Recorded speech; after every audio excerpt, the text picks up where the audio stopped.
Tony Carpenter, a young African-American college student, had just traveled to the year 1919 in his Chronocar, a time machine designed at the turn of the 20th century by scientist and son of a slave, Dr. Simi Johnson.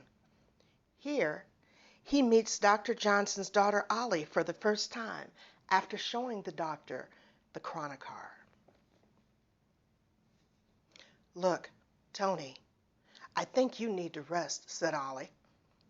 "You boys can play more later." "She's right. You get some sleep. I'd say you could use a bath, too. You can tell me about your trip afterwards."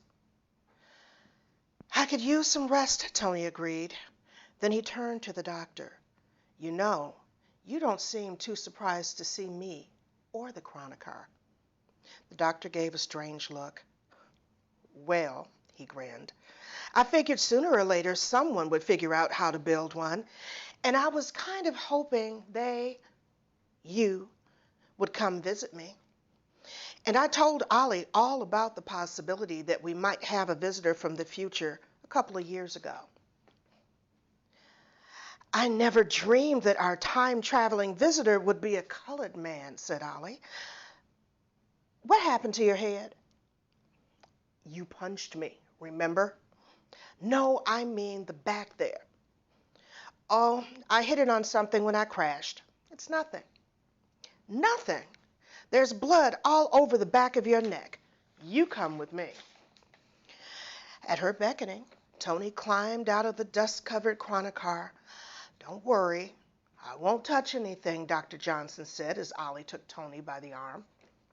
She pulled him into the bathroom, a surprisingly large space with a sink, pull-chain toilet, clawfoot tub, and white ceramic tiled floor. She opened a cabinet above the sink and grabbed a little bottle of dark red liquid that she poured onto a piece of cotton. "Turn around and let me see." "Be still there." "Ow, that hurts." "I said be still. I heard you tell my father that you had done research about us. You must know everything about us and this time." "Not really," he winced. "I mean, I studied your father's plans and theories enough to build the Chronocar. It was tricky actually finding him. I didn't know he had a daughter." "Where's your mother?" "She died when I was a small child," Ollie said softly. "Sorry. Well, anyway, I did enough research, skimmed enough newspapers and magazines to know that this would be a safe time to visit. I mean, you're not in the middle of a war or anything." "The war ended last year." "Yeah, right." Ollie finished cleaning the wound. "I guess you'll be all right now." She put the cotton and the bottle of medicine into the cabinet and turned to face him. "So tell me about your future. What's it like?" Tony reached into his pants pockets and pulled out his cell phone. Ollie furrowed her brows in confusion. "What's that?" "A phone. You have telephones, right?" "We don't have one, but I have seen them. That tiny thing can't be a telephone. Where are the wires?" "It's a phone with no wires, and it's a camera.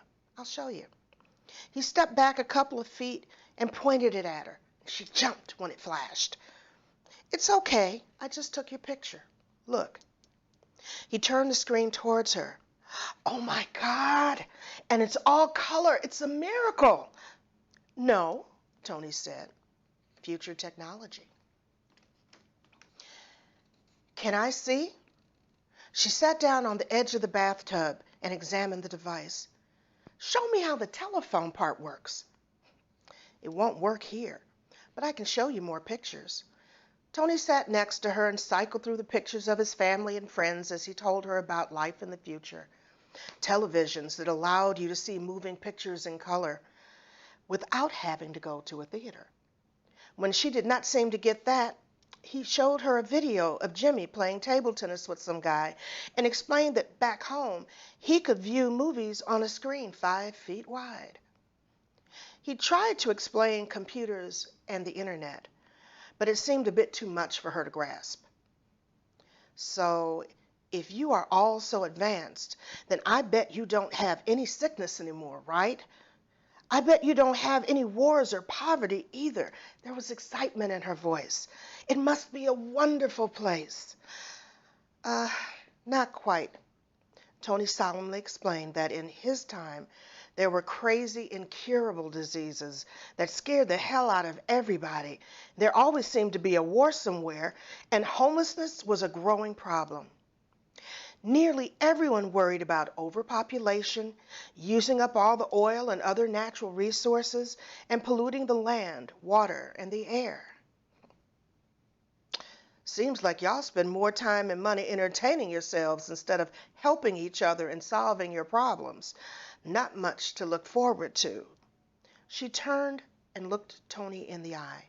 You know, I read some stories about the future, and Daddy always talks about it, and I dreamed about what it might be like. I used to feel bad that I might not live long enough to see everything that was to come. But from what you say, I think I like it better right here and now. She stood. Come on. The cot downstairs is ready for you to get some sleep. I'll put some water in the tub so you can take a bath. And I'll get you one of Daddy's nightgowns. Just leave your clothes on the floor, and I'll wash them for you. Thank you, Tony said sheepishly as he followed her out of the bathroom. You know what? Ollie said without turning back. You can keep your future.